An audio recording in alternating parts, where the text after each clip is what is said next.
I've once again purchased Apple's newest flagship a third time in a row. I actually wanted to see how well an iPhone could hold up in the long run, and if I still had the same thoughts after using it for a good amount of time. So after 5 months with the iPhone 12 Pro, here's my in-depth review. So jumping to when I first took the phone out of the box, I knew it would feel nice to hold from my previous experience with an iPhone, but I had totally forgotten just how amazing it truly felt. The cold stainless steel frame with the frosted glass back is seriously very satisfying to the touch. Plus the hefty weight makes it feel extra premium in the hand. It even surprised me that it felt heavier than some bigger screen size Android phones that I've used previously.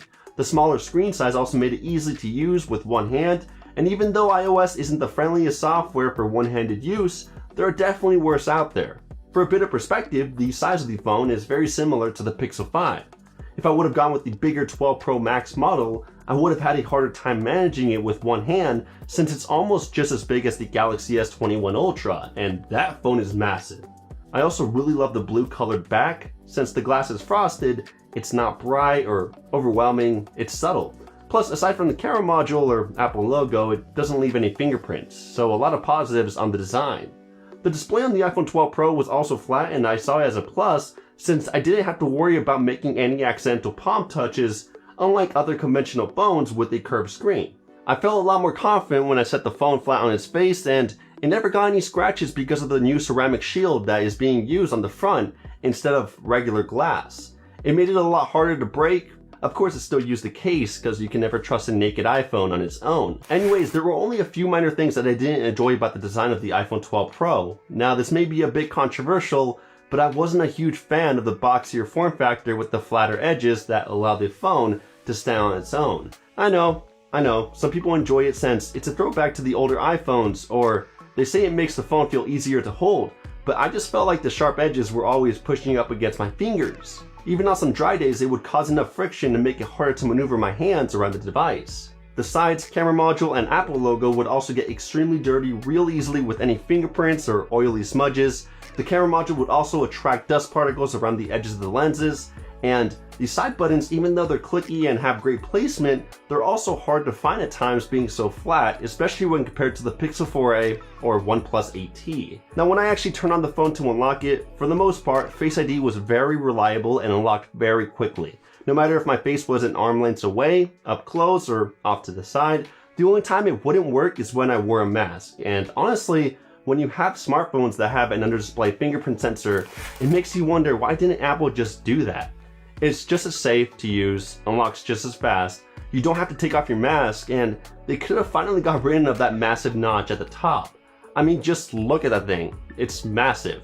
I get that it's somewhat of an iconic design that differentiates it from the massive crowd of phones, where if someone sees it on the street, they'll be able to tell that it's an iPhone, but it does take up a good portion of the top of the screen, which could otherwise be used for more screen real estate. And I'm sorry, but it's not that attractive to look at, especially when almost every other phone being released now has almost no bezel or just a camera hole punch. Nonetheless, when I wasn't wearing a mask, I didn't mind it. It still took me to the homepage of the iOS launcher very quickly.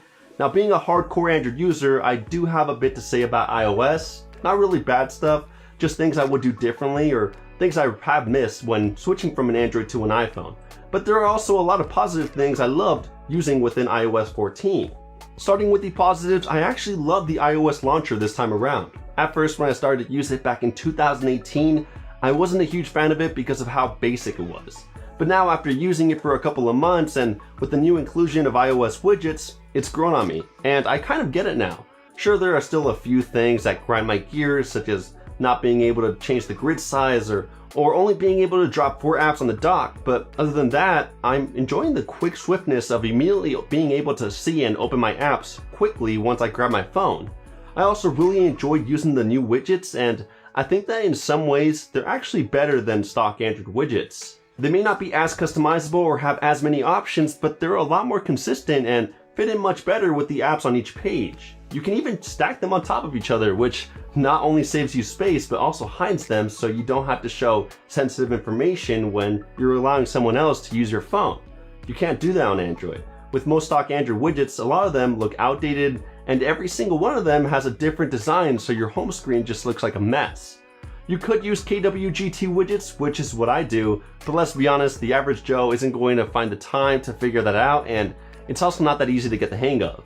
Still, I enjoy both worlds. The stock Android launcher works well for those who want a bit more freedom of customization, and the iOS launcher works perfectly for those who want to keep it simple and quick. When it comes to using apps on the iPhone, even though there isn't an exclusive presence anymore of this app is only available for iOS users, a majority of iOS apps are still a lot more stable and have more exclusive features than the same apps found on Android. Take some Google apps for example. You would think that since Google owns the Android OS, that their personal apps would have the latest features for Android phones first, but that's not always the case. Google Chrome on iOS lets you save pages to read for later way better than the Android Chrome app can. Within the iOS Chrome app, you just tap on the three-dot menu, select Read Later, and then it'll save it to a reading list. Once the page is saved, it'll be accessible even if you're offline, and it'll strip the page clean of any ads or unnecessary objects so that you can only see the text and images. On Android, there is no organized reading list or a Read Later button which cleans up the page. Instead, you just download the entire page, sort of like a screenshot with all the ads and unnecessary objects, and hope that you can find it later on within your downloads folder. The Google Drive app on iOS lets you set a biometric lock so that even when you open it, you'll need to use your Face ID. On the Android side, Google Drive doesn't have this feature. The Gboard app on iOS allows you to customize the theme of a keyboard way better than that on Android. You can change the tiniest of details such as the background transparency, the color of the text or keys, change the colors of the borders around each key, and even increase the thickness of the swipe trail or change the color of it. On Android, Gboard only allows you to select one of their pre-default themes and you can't customize it after that. Even when it comes to non-Google apps, a lot of social media apps on iOS take much higher quality photos or videos than the same social app found on Android. This is because on Android, they don't actually use the camera's main sensor to take photos or videos. Instead, they screen capture your camera's live video feed, making the quality look much worse. So whenever you try to record a TikTok dance or want to post something on your Instagram story using an Android, just know that an iPhone could have recorded it in better quality. That's just the tip of the iceberg. Don't get me wrong, some apps work perfectly on both platforms, but since there aren't that many iPhone models out there, especially when compared to Android devices, app developers in the iOS realm don't have a hard time making sure their apps are compatible. There were a few other apps or features that I enjoyed using within iOS, starting with iMessage. This is the main reason why most people make the switch from an Android to an iPhone, especially in the States. Even though there are other messaging apps out there that are much more powerful and feature-packed such as WhatsApp, Signal, or Facebook Messenger, Apple popularized theirs by making it exclusive, sort of like joining an exclusive club and then having a hard time leaving it. You can only see another person typing, have red indicators, send high-quality videos, or play games with one another only if the other person also has an iPhone. If they don't, then shame them with the green bubbles. Luckily, Android now has a response to iMessage called RCS messaging, and it's a lot more widespread now so that you can see when someone types, have read receipts, and react to one's message only if they have an Android. It's a good start, but it's still far behind iMessage. By the way, one of the most annoying things about iMessage is that when you try to leave it, you'll end up not being able to receive some messages from some of your iPhone buddies, and sometimes when you try to send a message, it'll even send multiple times in a row for no reason. It doesn't happen to everyone, but it did happen to me, and that's just something to think about. A few other exclusives that I'd love to play around with were FaceTime, AirDrop, and Shortcuts. FaceTime was spectacular because it's straightforward and simple to use. I don't really have anything negative to say about it other than I wish I could have used it to FaceTime some of my Android friends, but then again I could just use Google Duo. AirDrop was also a nice way to share things quickly with other iPhone users who were in close proximity. Android does have something similar called Nearby Share, but it's not as quick to use as AirDrop since the other person constantly needs to enable it within the quick settings panel every time someone wants to share something with them. And lastly, the Shortcuts app was absolutely amazing for creating automation to launch various activities quickly. For example, I used one that told me when exactly to leave the house so that I wouldn't be late to work every day. Another one that would remind me when the laundry would be done. A cool photography one that let me know what photos I took a year ago. And a shortcut that let me easily clean out my useless screenshots. All of these I easily found within the gallery section of the app, and they were very easy to use and enable. Now there were a few things that I missed from the Android software, some of which I'm surprised Apple hasn't included yet. Things like an always-on display so I can be aware of the time or any incoming notifications even when my screen is off. I also really missed having notification icons in the status bar. Of course, until they remove that giant notch, it's not going to be possible, but it's still something that I hope that Apple can implement in the future. I love using split screen to use 2 apps at once for better multitasking. I know that the iPad has this feature, but iPhones don't. On the Play Store, some apps give you the option to instantly try the app before installing it. That way you can save both your time and storage space if you're in a dilemma of whether or not you want to download the app or not.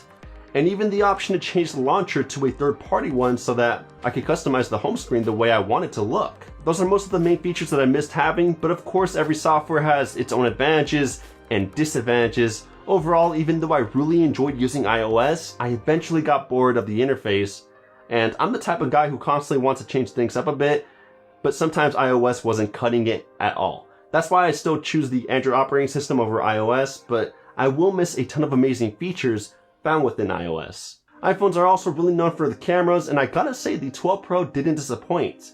No matter the lighting situation or scene, it could handle it. Details were on point, it had one of the best natural looking colors that I've ever seen, a great white balance and exposure, and now with the inclusion of a LiDAR sensor, it did a much better job at autofocusing on people's faces while being in the dark. I was honestly blown away at how well it captured portrait shots in low light. It lit up the subject really well, and it did a fantastic job at blurring out the background while not destroying the edges of the subject. Everything about this camera was great, even video recording at 4K resolution. Maybe the 12 Pro Max could have provided a better shooting experience at night since it does have a bigger sensor and a better stabilization with the new censorship technology, but since I don't own that phone, I can't really give my opinions on it. From what I researched though, it doesn't seem like it made a huge impact even in low-light photography, unfortunately. And I guess that brings me to my next point. I can't really help but notice that iPhone 12 sensors haven't really changed much even when compared to the first iPhone that I purchased around 2.5 years ago, the iPhone XS. It still has the same wide and ultra-wide lens, but just with a wider aperture size, and when compared to the iPhone XS, an extra inclusion of a telephoto lens, which I can definitely see people using. Just know that no matter what iPhone 12 model you get, whether it be the 12 mini or the big 12 Pro Max variant, the camera experience will be very similar across the board. The battery, however, is where it starts to vary. With the 12 Pro, I've honestly had a mediocre battery experience. On some light usage days, such as when I just responded to messages, watched 1 or 2 YouTube videos, and listened to music for a few hours, it had no problem lasting me the entire day. It even ended at around 15 to 20%. But when I turned up the notch and used it much more heavily, it had trouble even lasting till the evening. Luckily, the standby time is what usually saved it from dying early on. Battery conservation on the iPhone has always been phenomenal. I could even go to sleep, forget to charge it at night, and wake up to the same battery level. It's something that I've always been jealous of when switching to an Android. Still, when it comes to general battery life on the iPhone 12 Pro, it's okay. There were times where I actually wished that I had just gone with the Max model because it just has so much more battery capacity, and I honestly would have found myself running to get a charger much less. On the various times that I did rush to get a charger for the 12 Pro, I had to use the same one that came with my older iPhone 11 Pro, because as most of you already know, Apple doesn't include one in the box this year. I mean, it's true that most people who've owned an iPhone in the past probably have one laying around, but if you're coming from an Android and somehow you didn't know that the iPhone is still one of the only smartphones to use its own proprietary charging port, you're probably going to be pissed. Nonetheless, once you get that 20-watt Apple adapter, you'll be able to juice it up in a little over an hour, or you can also use a wireless charger. Finally, the iPhone 12 Pro is fast. No, literally, it's one of the fastest phones I've ever used, right behind the Galaxy S21 Ultra. It can open apps just as fast, has no problem withstanding even the most demanding apps or games, and the animations are buttery smooth. The only thing I wish it had was a faster refresh rate, but honestly, the combination of an excellent touch latency and a well-developed interface makes it feel like it doesn't even have a 60Hz display. In the end, I really did enjoy my time with the iPhone 12 Pro, and it held up really well in the 5 months that I've used it. It's so close to being the complete package. The only thing holding it back is the battery life, but then again, upgrading to the 12 Pro Max would most likely solve that. I would only recommend it to anyone who has an iPhone that's older than the iPhone XS because you'll honestly have a very similar experience otherwise. Sure, it's got a ton of amazing features that you'd want in a smartphone, such as a premium design, fast performance, high quality cameras, and exclusive software features that other phones don't have, but when you compare it to its predecessor, the 11 Pro, the differences are minimal. They only really made a few minor improvements such as a slightly bigger screen, a newer CPU, a 2GB bump in RAM, a new color option, and a new LiDAR scanner to slightly improve the camera performance at night and help with AR technology if you're into that. They even decreased the battery capacity, so technically the iPhone 11 Pro can provide you with better battery life. But if you're stuck on wanting the latest and greatest from Apple, just get the Max model over this one because it'll complete the package with spectacular battery life. Or if you don't want a phone of that size or don't want to spend that much, go with the iPhone 12 over the 12 Pro. And it's literally the same thing. Same size, same CPU, and same battery capacity, same wide and ultra-wide lens, and all the above. The only difference is that it has a slightly lower RAM capacity, but honestly, you shouldn't notice a huge difference in performance, an extra telephoto lens, and a new LiDAR scanner.